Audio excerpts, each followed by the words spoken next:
Excited to be back home in San Diego, finish up our home schedule with two really good games against talented, well-coached Boise team. We're preparing, putting in a game plan that we hope will be effective, and excited to have an opportunity to play a very good Bronco team. Thank you, Coach, and we'll open up for questions. We'll begin with Lee Hamilton. Hey, Coach, you were 1-3 against the really good teams when you started the season, and then obviously you battered all the bottom feeder teams, and now you're getting ready to play Boise State. Do you think you got a complete basketball team right now, or is there still a little bit of unknown because you haven't played very many good teams recently? I think we're getting better, Lee. You know, that's always been the trademark of Aztec basketball, that we get better as the season goes on. So we continue to fix things that we're not doing well. We continue to try to do things better that we know we're good at, and I think we're continuing to grow as a basketball team. What's the greatest growth? I think offensively, we've been more aggressive, playing more downhill. I think that's helped us. Obviously, we shoot the ball at a high level, so to be able to do both makes it more difficult on the defense. So we want to continue to shoot the ball well from three, but if people take the three away, to get downhill and to try to get to the foul line. And one other for me, has the league finalized the fact that they're going to make it play at least one makeup game with Vegas next week on the road? Is that a done deal? I don't think there's been any formal announcement yet, so we're waiting to see what the league decides to do. Okay, thank you. Thanks, Lee. We'll go to Paul. Hey, Coach. Leon Rice is one of the better coaches in the West. What makes Coach Rice so good at his job? Experience. I mean, he's got 200-plus wins at Boise. Once you go through things, you know, I'm finding out still, even though I'm old in age, experience-wise, is only my fourth year as a head coach. So you continue to learn things, and Leon's been doing this a long time. His teams get better as the season goes on.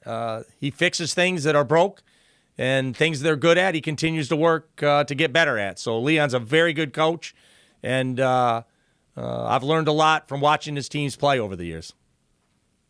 And the high stakes at the end of the season is normal for the Mountain West. What is it about this conference that kind of bunches everybody together and makes these high-stake games towards the end?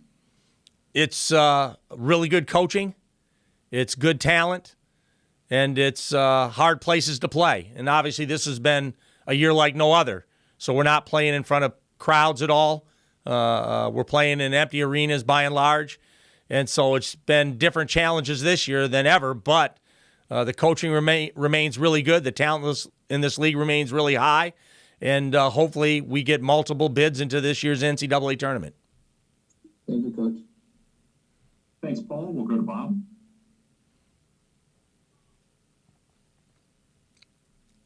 Coach, when you look at your team over the years, you guys have been very, very good. What does this year's team do better than last year's team? Is there anything that you would say that would be the case for? I think every Aztec team over the years' trademark is guarding at a high level. Our defense is usually what carries this program. Obviously, shooting the ball makes us really dangerous. And so if you run into a night where we make 16 threes like we've done on 3 or 4 occasions this year, we can be really hard to play against. So we have to continue to defend at a high level, find a way to get up a number of three-point shots where we can make enough to put pressure on the other team to score at that level with us. And my second one would be, what impresses you most about Boise State? Just that they play well together. They're well coached. They've got go-to players in Alston, Kejab, Ray J. Dennis. They can go a number of ways. They're a lot like us. It depends on one guy doesn't have to carry them. They've got a lot of offensive pieces that on any given night can get going, and they're balanced, they're well coached, and they play well together. Thank you. Thanks, Bob. We'll go to Mark. Coach, I just asked Jordan this. How have you tried to guard against the human nature of complacency when you've played lower tier teams for 8 straight games, and now you're going to jump in the cold water against a very athletic and talented Boise team? the opponent is always yourself, Mark. You play against yourself, whatever your standard is for play. So instead of worrying about all the teams we've just got done playing, we're playing to whatever we feel our standard is. So if that means we're up 20 and not playing up to our standard, we have to hold ourselves accountable. So I think by doing that, we've gotten better. We haven't worried as much about the opponent as we've worried about ourselves, doing the things we have to do to play like the Aztec basketball team we think we have. Is that why, sometimes in the middle of second halves, we've heard you be pretty vocal in timeouts, even call timeouts sometimes when you're ahead? Absolutely. We have to play to our standard, knowing that we're going to run into games like Boise that could be extremely close. And so even though maybe we're up 20, if the level of play isn't what the team thinks it should be, we have to hold ourselves accountable. So hopefully that accountability will pay off when we get into a game when we know the margins are smaller and we can make less mistakes. We can't make those mistakes even when we're up big in certain games. Last thing for me, you mentioned after the Fresno State game you were concerned about the rebounding. Now you've had a chance to review the tape. Is there anything in particular there that you identified that you can correct? It's just a level of grit and toughness. Sometimes you just have to want the ball more than the opponent. Obviously, there's boxing out, there's hitting a body, but sometimes there's just that fight factor, and we have to pick up the fight factor because Boise rebounds the ball at a very high level, and Armis is as good an offensive rebounder as we've played all year. So it will be a great challenge for us. Thank you. Thanks, Mark. We'll go to Tom.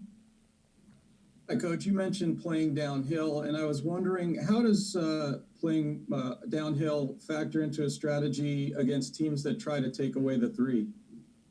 Well, there's less help, obviously. So if you're playing a ball screen and they want to stay out on the shooters, then we're playing 2-on-2. And so we have to be able to score that ball or else draw that post player and get an assist to our teammate. And so if they're going to stay extended, we have to play 2-on-2 up top. If they help, then we're going to drive, try to draw a second defender, and kick out for a three. That's just standard basketball. That's what everybody's doing around the country, and you just have to do it at a high level if you're going to be successful. And I guess making the shot is part of playing at a high level, but what else goes into playing at a high level in that playing downhill game? Sharing the ball when it's there, and sometimes sharing the ball isn't there. You have to score yourself. If you're one-on-one to the rim, you have to finish. And if you don't finish, then you don't get the result you want. So we want to be unselfish. We want to share the ball when it's the right play. When the right play is for yourself, then you have to be aggressive and find a way to create a shot for yourself that you feel that you're going to make over 50% of the time. Thanks, Coach. Thanks, Tom. We'll go to BJ.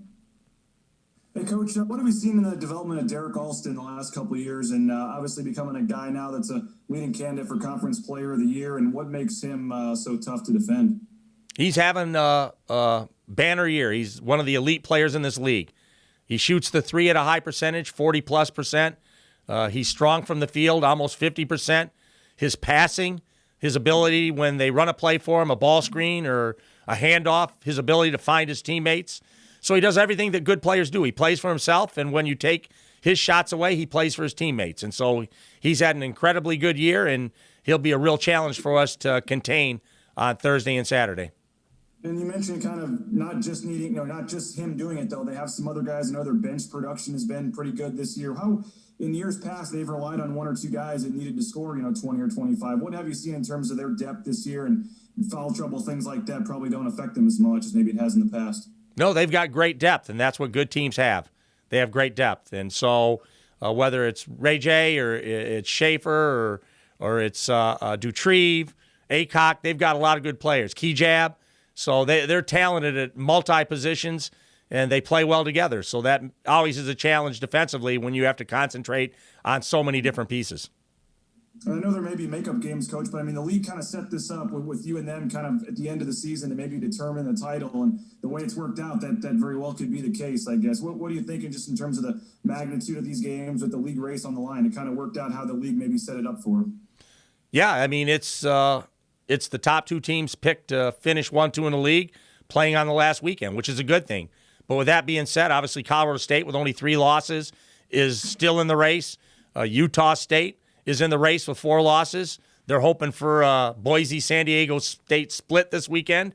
And so a lot of teams are in contention for the title, and that's a good thing for our league. It means we've got great depth and great talent in this league. Thanks, BJ. We'll go to John. Dutch, what do you expect in terms of senior day? Obviously, it's going to be a ton different. So how do you deal with the fact that it is senior day, even though there won't be families or fans in the building?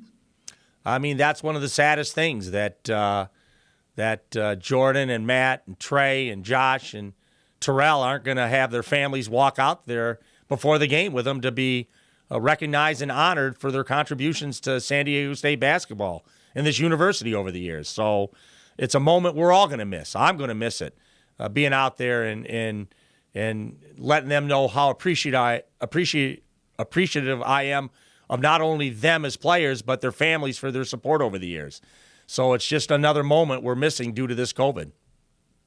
How special is this class for you? I mean, you think about Matt and Jordan, they're 90 and 30. You're 90 and 30 as head coach. I mean, they've been there since day one for you as a head coach. And then these additional guys like Trey, I think is 47 and 6, something ridiculous like that over the last couple of years. I mean, how special of a group is this? Well, they've made me look pretty good, so I'm very appreciative of them. You know, I put them in positions to be successful, and they determine the success of the team. And they've all made great strides as players, as people, and they've won a lot of games for their university, San Diego State. So I'm immensely proud of what they've done, not only for themselves, their families, but for our program. Thanks, Dutch.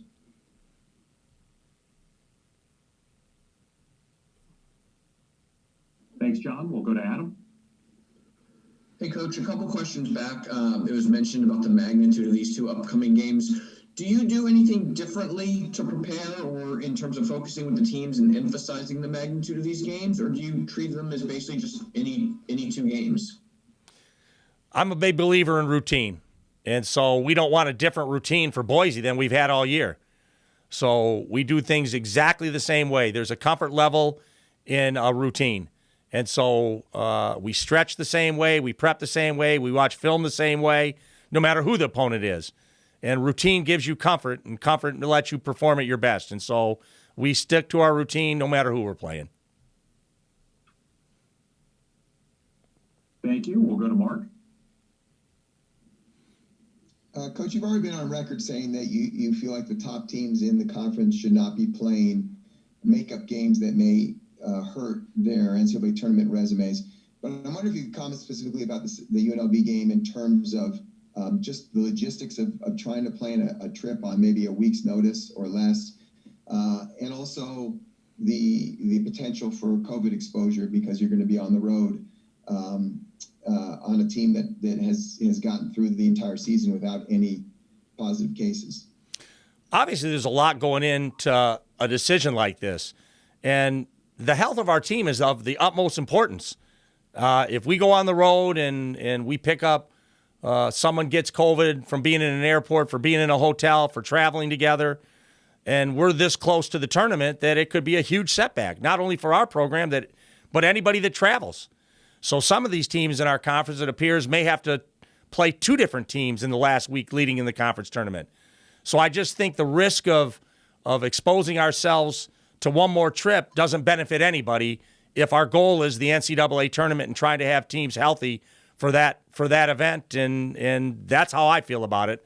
I'm sure everybody has a different take on it, but the health of our team is my number one concern, and I don't see it being beneficial for us to travel one more time this close to the conference and NCAA tournament. And as a follow-up to that, how sensitive are you? Are you more sensitive to this issue because of what happened last year and because your kids didn't have the opportunity to play in the tournament? Yeah, I don't. COVID's cost us the NCAA tournament last year, and that cost everybody the tournament, not just us. But I don't want it to rear its head, and all of a sudden we test positive either after our next trip or after the conference tournament, and we don't get to go to the NCAAs again because of COVID. And I'm not naive enough to think it couldn't happen to anybody, anywhere, anytime. So anything we can do to lessen our chances of contracting it is a benefit not only to us, but our university.